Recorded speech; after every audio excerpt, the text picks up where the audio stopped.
വളരെ പ്രധാനപ്പെട്ട വാർത്തയാണ്. പശ്ചിമേഷ്യയിൽ നിന്നുള്ള വാർത്തകൾ അല്പം ആശങ്കപ്പെടുത്തുന്ന വാർത്തകളാണ് വരുന്നത്. ഇപ്പൊ തീരും എന്നൊക്കെ നമ്മൾ പ്രതീക്ഷിച്ചിരിക്കും, പക്ഷെ തീരുന്നില്ല എന്നുള്ളതാണ്.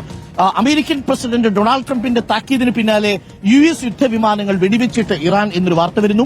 24 മണിക്കൂറിനിടെ 2 വിമാനങ്ങളും ഒരു ഹെലികോപ്റ്ററുമാണ് ഇറാൻ തകർത്തത്. അമേരിക്ക വെടിനിർത്തലിന് സമീപിച്ചതായി ഇറാൻ മാധ്യമങ്ങൾ റിപ്പോർട്ട് ചെയ്തു. ഹോർമൂസ് കടലിടുക്ക് തുറക്കുന്നതിൽ UN രക്ഷാസമിതി വോട്ടെടുപ്പ് മാറ്റിവെച്ചു. ഫൈസൽ ഹംസയുടെ വാർഡ് ഡെസ്കിൽ നിന്നും കൂടുതൽ വിവരങ്ങളുമായി ഫൈസൽ ഹംസ. Good morning Faisal Hamza. ഇന്ന് തീരും നാളെ തീരും എന്ന് പ്രതീക്ഷിച്ചിരിക്കുകയാണ്. ഈ ട്രംപും ഇറാനും ഈ പരിപാടി നിർത്തുന്ന ലക്ഷണമില്ല. പാകിസ്ഥാന്റെ കാര്യത്തിലാണെങ്കിൽ പാകിസ്ഥാൻ ഇടനില നിന്നുകൊണ്ടൊരു ചർച്ച നടത്തി, അത് പരാജയപ്പെട്ടു. ഇനിയിപ്പോ ഈജിപ്തും തുർക്കിയും ഒക്കെ ഇടനിലക്കാരായിട്ട് നിൽക്കുമെന്ന് കേൾക്കുന്നു. എന്താണ് സാധ്യത? എന്താണ് പശ്ചിമേഷ്യയിൽ നിന്ന് വരുന്ന വാർത്തകൾ? അമേരിക്കയും ഇറാനും അടിനിർത്തുന്ന ലക്ഷണമില്ലേ? Good morning doctor Arunkumar. വലിയ തിരിച്ചടിയാണ് അമേരിക്കൻ പ്രസിഡന്റ് ഡൊണാൾഡ് ട്രംപിനും അമേരിക്കയ്ക്കും കഴിഞ്ഞ 24 മണിക്കൂറിനിടെ ഇറാൻ നൽകിയിരിക്കുന്നത് എന്നുള്ളതാണ്. ഇറാന്റെ സൈനിക ശേഷി പൂർണ്ണമായും തകർത്തിരിക്കുന്നു, നാമാവശേഷമായിരിക്കുന്നു. കീഴടങ്ങലല്ലാതെ അവർക്ക് മുന്നിൽ ഒരു വഴിയുമില്ല എന്ന് ട്രംപ് പറഞ്ഞ് 24 മണിക്കൂറിനിടെയാണ് 2 വിമാനങ്ങൾ ഇറാൻ വെടിവെച്ചിടുന്നത് എന്നുള്ളതാണ്.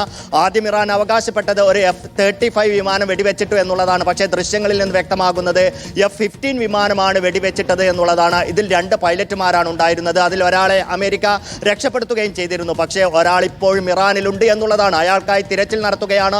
ഒരു ഭാഗത്ത് ഇറാന്റെ ഭാഗത്ത് നിന്ന് തിരച്ചിൽ നടത്തുന്നുണ്ട്, അതോടൊപ്പം തന്നെ അമേരിക്കയും തിരച്ചിൽ നടത്തുന്നുണ്ട്. ഈ തിരച്ചിൽ നടത്താനെത്തിയ ഒരു ഹെലികോപ്റ്ററിനെയും ഇറാൻ ആക്രമിച്ചു. ആ ഹെലികോപ്റ്ററിനും വലിയ രീതിയിലുള്ള കേടുപാടുകൾ സംഭവിച്ചു. അതിന് പിന്നാലെയാണ് മറ്റൊരു അവകാശവാദം കൂടി ഇറാൻ മുന്നോട്ട് വയ്ക്കുന്നത്. ഹോർമൂസ് കടലിടുക്കിന് സമീപം വെച്ച് ഇറാന്റെ ഒരു A-10 വിമാനം അമേരിക്കയുടെ ഒരു A-10 വിമാനം തകർത്തി എന്നുള്ളതാണ്. അതായത് തുടർച്ചയായി അമേരിക്കയ്ക്ക് അവരുടെ 2 യുദ്ധവിമാനങ്ങൾ നഷ്ടമാകുന്നു, ഒരു ഹെലികോപ്റ്ററിന് നാശനഷ്ടം സംഭവിക്കുന്നു.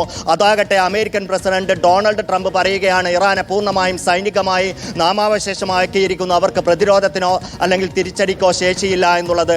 അതോടൊപ്പം തന്നെ ഇറാൻ വലിയ രീതിയിൽ ഗൾഫ് രാജ്യങ്ങളെ ലക്ഷ്യമിക്കുന്നു. ഇന്നലെയൊക്കെ നമ്മൾ കണ്ടതാണ് ക്ലൗഡ് സെന്ററുകൾക്ക് നേരെ വരെ ആക്രമണം നടത്തുന്നത്. അബുദാബിയിൽ ഇന്നലെ നടത്തിയ ഒരു ആക്രമണത്തിന്റെ കൂടുതൽ വിവരങ്ങൾ പുറത്തുവരുന്നു. ഗ്യാസ് ഫീൽഡിലുണ്ടായ ആക്രമണത്തിൽ ഒരാൾ കൊല്ലപ്പെട്ടു, 4 പേർക്ക് പരിക്കേറ്റു എന്ന് പറയുന്നുണ്ട്. ഇന്ന് ബഹ്റൈനിലും ആക്രമണമുണ്ടായി, 4 പേർക്ക് പരിക്കേറ്റതായി റിപ്പോർട്ടുണ്ട്. എന്തായാലും വലിയ രീതിയിൽ ആക്രമണങ്ങൾ തുടരുന്നു എന്നുള്ളത് ആശങ്കയുണ്ടാക്കുന്നുണ്ട് ഡോക്ടർ അരുൺകുമാർ.